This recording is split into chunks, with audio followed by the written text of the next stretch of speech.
पटना में राजनीतिक दलों के साथ इलेक्शन कमीशन ने मीटिंग की है और सीईसी की अध्यक्षता में यह बैठक हुई है। बीजेपी ने 2 चरणों में मतदान कराने की मांग की। अगले हफ्ते चुनाव की तारीखों का अब ऐलान हो सकता है। तो जहां एक और पटना में राजनीतिक दलों के साथ इलेक्शन कमीशन की यह मीटिंग रही, तो वहीं इसके साथ ही इलेक्शन कमीशन या सीईसी की अध्यक्षता में यह बैठक हुई है। 2 चरणों में मतदान कराने की यह मांग बीजेपी की ओर से की गई। अगले हफ्ते चुनाव की तारीखों का ऐलान हो सकता है।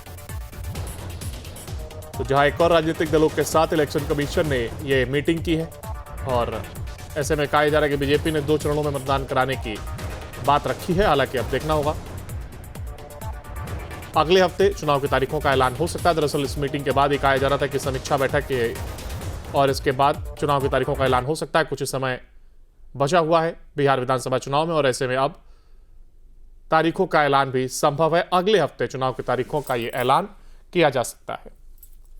पटना से जानकारी, जहां राजनीतिक दलों के साथ इसी ने यह मीटिंग की है और इस मीटिंग के बाद ही अब यह सुगबुगाहट तेज हो गई है कि अगले हफ्ते तक बिहार विधानसभा चुनाव की तारीखों का ऐलान संभव है।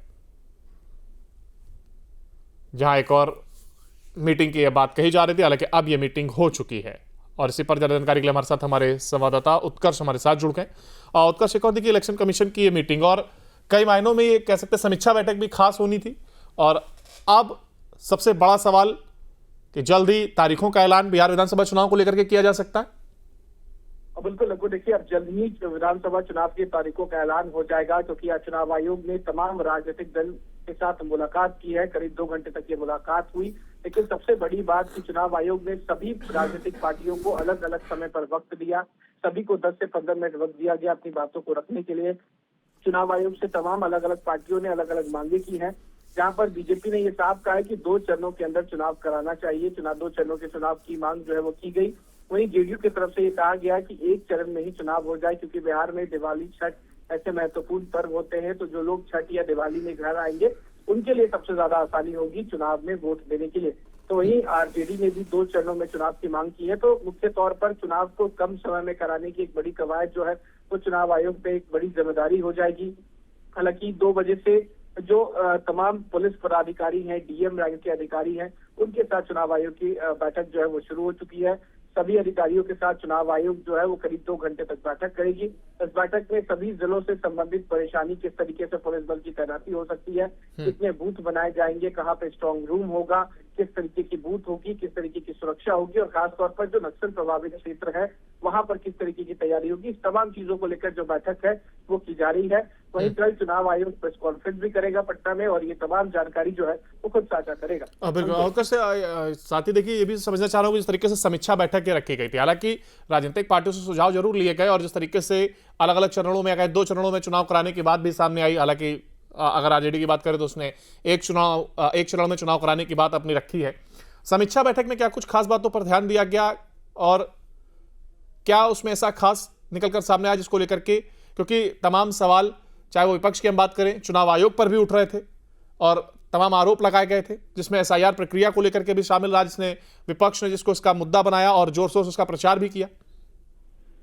बिल्कुल सही कहा आपने। देखिए, चुनाव आयोग पर सवाल जरूर उठे थे। एसआईआर को लेकर, वोटर लिस्ट पुनरीक्षण में जो गड़बड़ी थी उसको लेकर सवाल खड़ा हुआ था। आरजेडी ने इस बात को चुनाव आयोग के सामने रखा भी। चुनाव आयोग के सामने राष्ट्रीय जनता दल के जो सांसद हैं, प्रदेश अध्यक्ष जो थे, वो सभी लोग मौजूद थे। उन्होंने ये साफ कहा कि जो एसआईआर में जिनके नाम काटे गए हैं उन तमाम की जानकारी जो है, लिस्ट जो है वो चुनाव आयोग मुहैया कराए। वही साथ ही साथ जो मांग 1 चरण में चुनाव को लेकर थी वो भी पूर्ण रूप से रखी गई। लेकिन कुल मिला के ये देखा जा सकता है कि जो बैठक हुई वो सकारात्मक हुई और जो मांगे उनकी थी उसे पूरे करने की कवायद जो है वो चुनाव आयोग कर रहा है। बहुत शुक्रिया उत्कर्ष आपका हमारे साथ जुड़ने के लिए और इस तमाम जानकारी को साझा करने के लिए। और वहीं पटना में चुनाव आयोग की बैठक में बीजेपी प्रदेश अध्यक्ष दिलीप जायसवाल ने कई मांगे रखी हैं। उन्होंने कहा कि चुनाव 2 चरणों में कराए जाएं और जल्द से जल्द चुनाव की तारीख घोषित की जाए। सुरक्षा को लेकर के उन्होंने बूथों पर पैरामिलिट्री फोर्सेस की तैनाती की जाए, इसका जिक्र भी किया है। चुनाव आयोग को सबसे पहले भारतीय जनता पार्टी ने बधाई दिया कि 100 समय पारदर्शी और बेहतर तरीके से मतदाता सूची का प्रकाशन किया गया। इसके लिए चुनाव आयोग को बधाई के पात्र है। हम लोगों ने कुछ सुझाव दिए हैं कि जो बिहार में चुनाव हो रहा है, चुनाव के एक दिन पहले या 2 दिन पहले पारामिलिट्री फोर्स जो हमारे पिछड़े समाज, अति पिछड़े समाज, दलित समाज का गांव है, वहां पर उनका जो है पारामिलिट्री फोर्स का उपलब्धता और उनका जो है वहां पर मार्च कराया जाए, जिससे कि वोटर के बीच कॉन्फिडेंस जगे कि उनको किसी तरह का कोई दबाव नहीं डाला जाएगा।